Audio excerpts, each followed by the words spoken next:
Jim Schaefer, host and executive producer of Rip Rap, the academic book television program. My guest today is Heather Ann Thompson to discuss her book, Blood in the Water, the Attica Prison Uprising 1971 and its Legacy. Welcome to Rip Rap. Great to be here. The first question I reflected on this was, why did you call it Blood in the Water? Oh, well, because actually it's kind of there's two meanings behind it. One is that it's actually a quote from one of the prisoners after the state retook the prison, and there is all this bloodshed and horror around him. He says that he looks up from all of this and all he can see is blood in the water. So it was from him.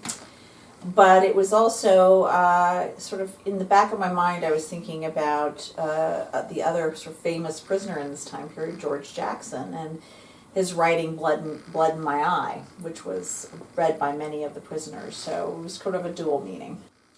Oh, I did a little bit of research. There were movies out in 2016 about blood in the water.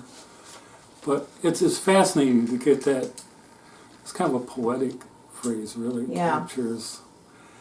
And when after reading the book and reflecting on it, I found it interesting that you call it one of the most important civil rights stories of the last century. Mm-hmm. Why? Well, ultimately, that's probably an understatement. It's actually probably one of the most important human rights stories, and I think I've started to talk about it more in that framework. But certainly in terms of civil rights, this is a prison that is a real reflection of the broader society. So it had a very disproportionate representation of both black and brown Americans, and certainly racial injustice was a big reason why the conditions there were so bad. And much of the protests that they launch is in a civil rights language.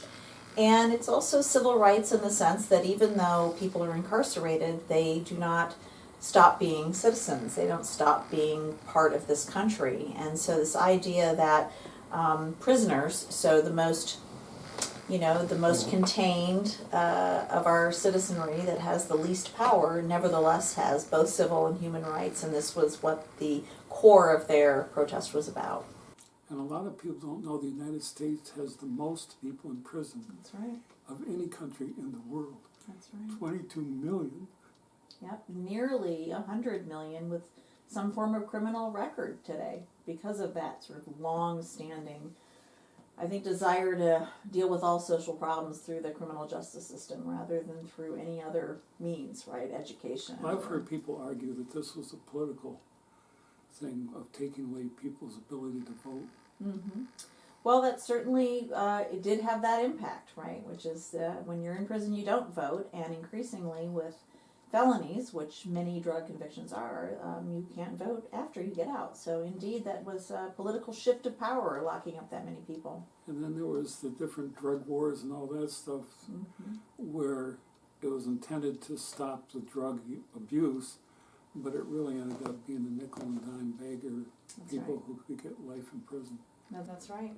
And it's really after Attica, really after the story that I chronicle here, that prison buildup and that drug war really kicks off in high gear. And at least I try in this book to show the connection, that it's really because we get this story so wrong. We misunderstand so severely what happened back in 1971 in prisons that we go down this path of even more punitive policy rather than fixing the problems that led all those guys to protest in the first place.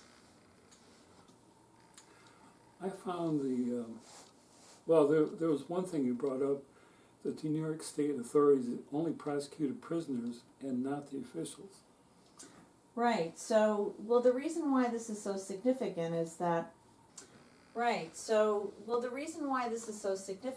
that, I mean, just a little background perhaps for some viewers. This is a story of about 1,300 men who wanted basic conditions improved in the prison.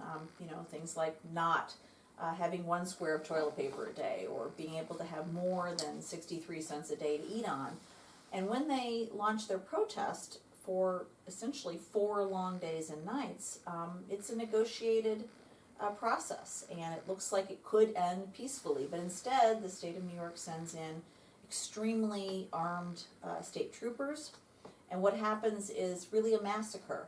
Now, afterwards, you would expect perhaps that the excessive law enforcement retaking, which led to 39 men being shot to death, both guards and prisoners, and 128 men being shot, and then these men were tortured.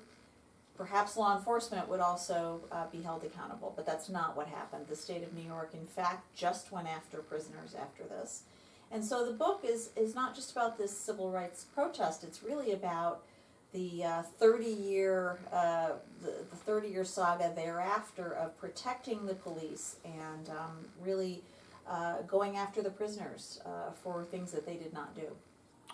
I thought it presented quite a challenge for you as a historian to untangle the thing about records. Mm-hmm. And you tell the story about some of the situations you got into mm-hmm. and finding records and then coming back and they were gone. Yes, so one of the reasons that folks got Attica so wrong, unfortunately remains a problem today, which is that prisons are our most closed institutions. Even though they are public, even though we pay for them, even though we trust them to carry out justice on our behalf as citizens, we have no idea what goes on in them. And so trying to write this story, I was really faced with that. The records are all sealed. The state of New York does not want digging into this story because, of course, again, there's no statute of limitations on murder, and the police kill a whole lot of people in this prison.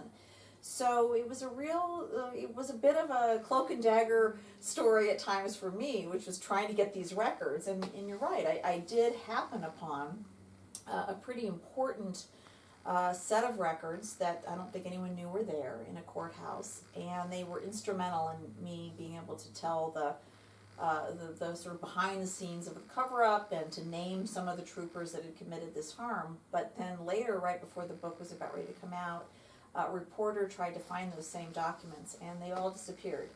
Now, luckily, I have made copies of the most important ones of those, but yeah, it was really alarming to me to imagine that, my God, we finally have located some records and now they're gone again. Well, I just thought in terms of the historiography mm-hmm. of establishing record, yeah, it was quite a challenge. That's right. You can't often tell the stories that shaped American history, most importantly, because they're just kind of off limits, even to historians who are trained to dig for them. It was a mess. Yes. As I was reading the book, I was thinking, man, this is one big mess. Well, and that's how long it took me. I mean, I don't think historians normally take 13 years to write a book, but this book was a real challenge to simply figure out what had happened, who the players were, why this was a story that took place 45 years ago, but we're still talking about it. Even this year, the book is about ready to come out in paperback, and we still haven't seen all the records, so I'm still kind of pushing the state of New York to finally open those. It's the pause. Why has it taken 45 years for a comprehensive history of the uprising to be written? Well, I think it goes to this question of records. I think that there's been a lot of interest in Attica for years. I mean, there's filmmakers that have referenced it, like in Dog Day Afternoon. There's songs that reference it. But at the end of the day, the state often is the body that holds the records into public events. So if those records are not available, it's kind of hard to recount what happened, the story. So that's one of the reasons. And the other reason, frankly, is that the story wasn't over to write about. It wasn't until 2000 that the prisoners finally had some modicum of justice by telling their story in a civil courtroom, and it wasn't until 2006 that the surviving hostages had, again, their modicum of justice from state officials by way of a settlement. So in some respect, we couldn't even start this story and really tell it till it had more resolution. So as a historian, that's quite a challenge. Yes, well, it does bleed into, to the current situation, and that's why, it was funny, it was like a light bulb went off. I'm writing a story about an event that happens 45 years ago, and it begins to dawn on me, wow, well, it's after Attica that we start this massive prison buildup in this country. So why? What's the connection? So it really was an interesting historical exercise, but also constantly being impacted by the present. What was happening with police today, what was happening with prison today.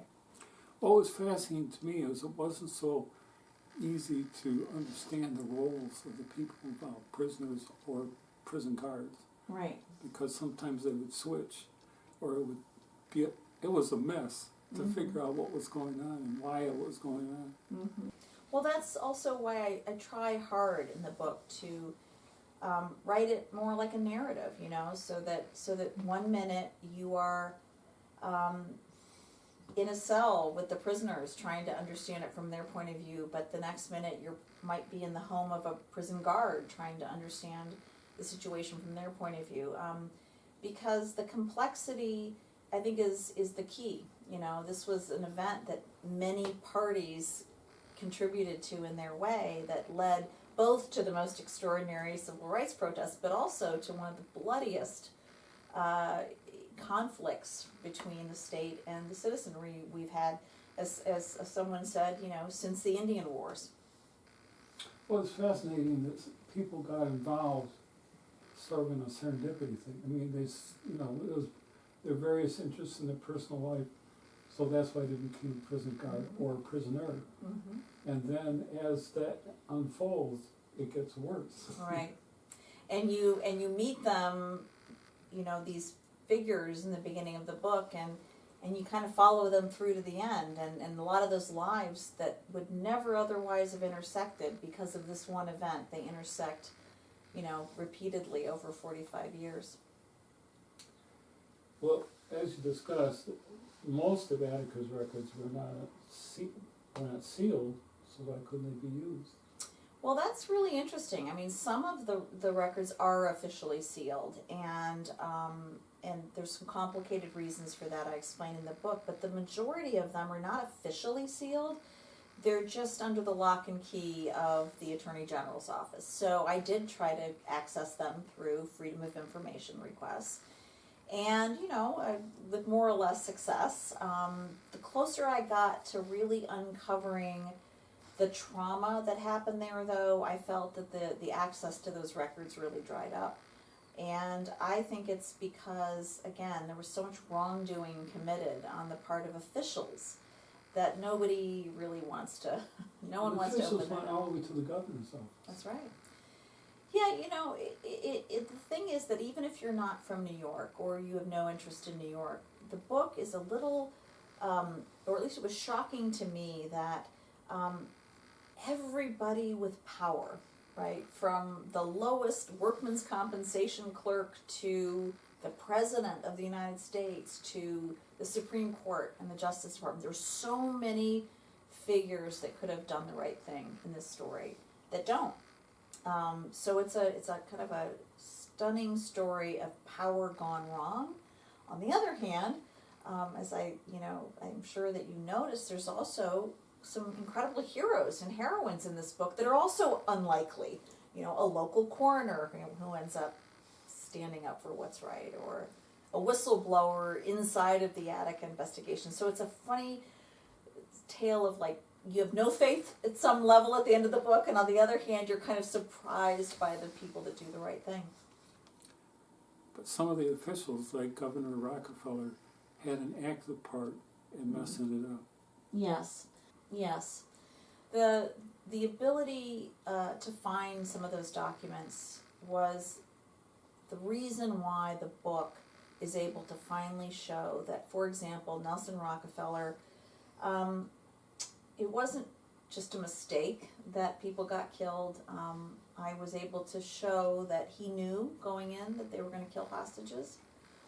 And perhaps worse, and this is maybe to your point, afterwards he has a series of meetings in his swanky pool house of his estate with the same people that carry out the assault, and they kind of get their story straight. And so it is a little, it's disconcerting to realize how much that people with power corrupted this whole system. One of the big questions is, what is the legacy of this uprising? Well, I think at some level, you can't come away with this book and think anything other than the legacy was devastating. That is to say, the overreaction to this prison uprising and the lies told about it turned a nation against this idea that prisons needed to be humane places, and it helped to fuel this war on crime that we've been talking about. But I don't end the book with that. I don't end it with repression. I actually think that the ultimate legacy is that that human beings will, against enormous odds, always at the end of the day stand up and fight for their rights. And I think what was really interesting is this book came out in September of 2016, and on September 9th, the anniversary of Attica, prisons across the country were experiencing protests for the same reasons that these men did 45 years ago. And so, as repressive as the legacy seems, I still think that the legacy is really that civil rights legacy. Well, you talked about the impact in California in 2013 and Texas in 2015. That's right. Hunger strikes on the part of prisoners, again, wanting basic improvements to their conditions. And people have said to me, well, things were terrible in Attica. How are they today? And the sad thing is that they're worse. They're much worse in Attica than they were then. They're worse in all prisons than they were then. So again, that's why it would seem that the legacy is all bad, but I'm not sure the jury's out on this. I think that we as a nation are really considering or reconsidering this path we went down. There's so many families now that even if they never imagined knowing someone that's run afoul of the law, it's not at all uncommon now to know people who have a record or have ended up serving time, and that changes things. People get much more sympathetic about who's behind bars when they realize it's their son who has a drug addiction, or it comes much closer to home. And I hope Attica kind of helps us to have that conversation. Well, and there's the struggle of most marginalized citizens to be treated as human beings. That's right, and that's why that is the legacy I hope that Attica really cements for us. Since doing the book, I've had a lot of opportunities to talk to. That's right, and that's why that is the legacy I hope that Attica really cements for us. Since doing the book, I've had a lot of opportunities to talk to reporters and do interviews such as this one, and people have often said to me they're struck by the humanity of the people inside. And I think that that's really the point, that this book shows that you can make a mistake and you can commit a crime, you can run afoul of the law, but at the end of the day, you don't check your humanity at the door when you go into a prison. And that's a hard lesson, I think, for us to face right now, because we've certainly not been having that conversation for decades. I was also fascinated with the depth and breadth of your supporters. Because you really organized a whole bunch of people in a whole number of areas. And I think it'd be useful to talk about that. Well, in what sense? Just to do the book, you mean? Yeah. Or yeah. Well, this goes to this question of the research. Because there was so little access, at least initially, to the research, I had to go to the survivors. And so I talked to many prisoners and guards and lawyers and judges and police officers and people who had been there. And the funny thing was, of course, that they didn't all see the story the same way. So I would often find myself saying to people, I can't promise to tell the story the way that you would. But I promise that I'll honor your story. Because at the end of the day, it was all of their stories. And I have heard from some of the people that are in this book, and some of them have not even to this day been able to finish the book, because they knew a piece of it that they had participated in, but they didn't know the full story. And I think even people that had been traumatized and tortured in this place didn't quite realize how bad it was in terms of the full cover up, the full inhumanity of it. I remember one image about a screwdriver. Yeah. When I talk about Attica, I that story that you're referring to, I don't even, I can't even really talk about. There are acts of brutality in this book that frankly, they still haunt me. It was the hardest part of the book to write. There's only 2 chapters on the actual retaking of this prison, and they're relatively short. One is called No Mercy, and the other one is called And the Beat Goes On. And I would tell you that that book is 700 pages with notes, and those were the 2 hardest to write, because how do you use words, language, to fully convey what happened to people without anesthetizing us to it, without kind of making it gratuitous? And so some of those examples of torture that you're referencing, those were just, they remain just beyond comprehension. And then some of the things that actually don't sound that bad maybe ended up being the things that haunted me the worst. So for example, the troopers were, after fully controlling this place, they were taking people's eyeglasses and smashing them, and taking out their false teeth, because many prisoners had dentures because the medical care was so bad they lost their teeth in prison. So a lot of them had dentures, and they would just throw them up in the air and smash them with baseball bats. And that's when, for me, even doing this research, I understood that this is, this is beyond ending a prison uprising. This is about degrading people and showing them who's in charge. It's about power. Yeah, it's about power. So what was the impact on you as a historian from this experience? Well, I knew that the state had protected the police. What I didn't fully even bank on was how overt, how concerted the effort was. I was willing to believe going into this book that maybe it was just, look, turn the other way, blind eye kind of thing, right? We know that they did wrong, but we're not gonna pursue it. But they tampered with the evidence. They doctored photographs. They actually... They doctored photographs? Oh, yeah. There's this one famous photograph where this prisoner is dead. He's been shot, and he's on the ground. And then there's another prisoner, and of course, or another photograph, same guy, and of course he hasn't moved because he's dead, but in this photograph he has a big knife in his hand. And they literally planted evidence. They scooped up all of the things in the yard that would potentially implicate police officers and buried it. So it was the kind of, even I couldn't quite get my head around the concerted effort that was made to protect the police. And it made me think about today, when you see these things on the news today about,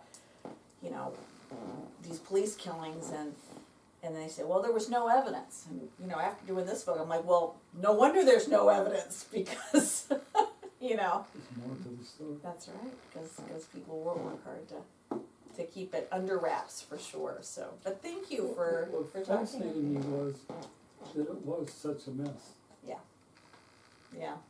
And as a historian, I had to think, well, it's quite a job to sort out. When it's a mess, it means it's chaotic. Well, you'll be glad to know that it was so much of a mess, you're right about that I actually had whiteboards.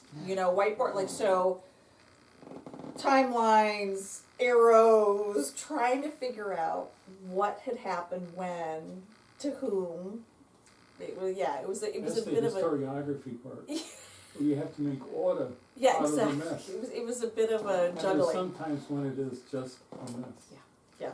I think this And definitely the more I is. dug into this, the more I realized this was a mess. Yeah, I think that's true. I think that is true. Eager to see what happens. I think that the state of New York has been under some pressure after this book, and because of the survivors pushing them to finally open the records. And I think that this is the first comprehensive history so far, but I really look forward one day to all these records being opened so that we can know even more. I suspect, for example, that there's much more connection here of the federal government than I was able to document.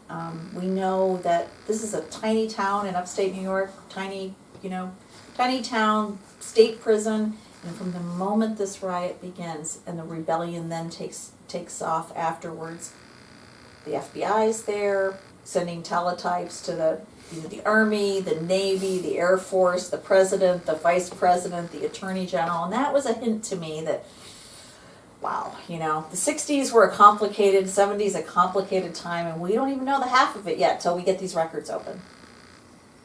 More to come. Yeah, I hope so. Kind of shocking part of it was Post-traumatic stress syndrome. Yeah, I mean, certainly Attica has made many people still suffer PTSD, and for me, I'm just simply the vehicle to tell the story, and it was pretty traumatic just to tell the story, so I can't even imagine what it was like to live this.